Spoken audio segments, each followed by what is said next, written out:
अक्सर हमने सुना है लोगों को कहते हुए he is a spineless person.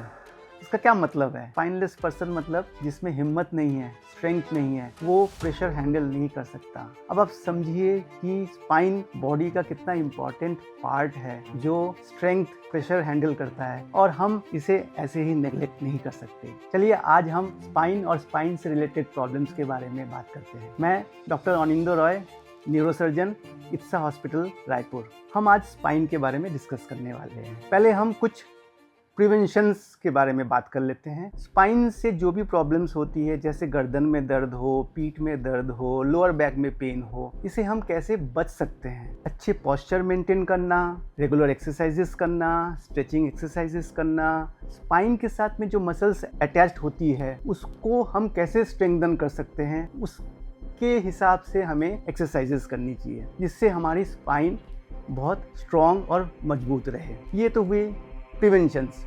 अब हमें ये समझना है कि स्पाइन के जब प्रॉब्लम्स होते हैं तो हमें कब डॉक्टर से कंसल्ट करनी चाहिए। हमारे जो गर्दन में दर्द, पीठ में, कमर में दर्द होती है और ये लंबे ड्यूरेशन तक क्रॉनिक पेन हो जाती है और जिससे हमारी डेली रूटीन एक्टिविटीज़ में भी दिक्कतें आती है, रात में नींद से भी हम परेशान होते हैं। ऐसी स्थिति में हमें एक डॉक्टर से कंसल्ट करनी चाहिए। सेकेंडली, कभी कभी हमने देखा है कि गर्दन के या कमर के दर्द के साथ में हाथ और पैर में भी दर्द होना, झुनझुनी होना, मोटापन लगना, भारीपन लगना, कभी कभी कमजोरी भी आ सकती है।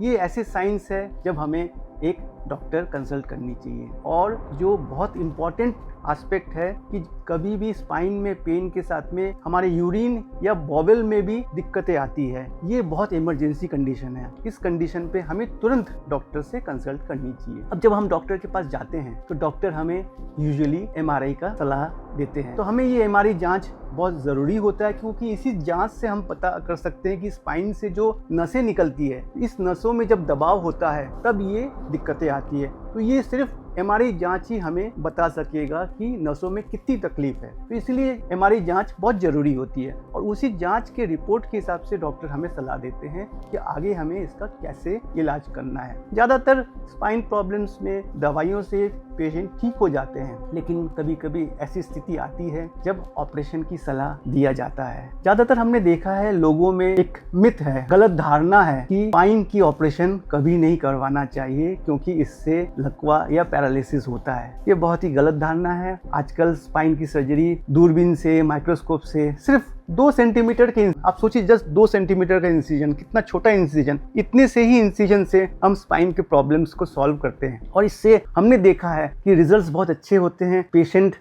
अच्छे हो जाते हैं, ठीक हो जाते हैं। इवन दूसरे दिन से ही वो अपने रूटीन एक्टिविटीज़, चलना, उठना, बैठना कर पाते हैं। मेरे एक्सपीरियंस में मैंने अपने 20 सालों में ऐसे पेशेंट्स देखे हैं जिनको ऐसी तकलीफ़ें हुई है और इस तकलीफ़ों से इलाज के दौरान पेशेंट को ठीक होते हुए भी हमने देखा है। तो मैं आपसे एक ही आग्रह करूँगा कि कभी अगर आपको इस तरीके की तकलीफ़ होती है तो आप रुकिए नहीं, एक न्यूरोसर्जन डॉक्टर से कंसल्ट कीजिए ताकि आप जल्द से जल्द इस प्रॉब्लम से ठीक हो सके। आज हमने स्पाइन और स्पाइन से रिलेटेड प्रॉब्लम्स के बारे में जानकारी लिया है। अगर आपको कभी भी स्पाइन रिलेटेड कोई भी क्वेरीज हो, हमारे कमेंट सेक्शन में आप ड्रॉप कर सकते हैं। और आगे हेल्थ रिलेटेड कोई भी क्वेरी हो या कोई भी जानकारी आपको चाहिए तो हमारे चैनल को सब्सक्राइब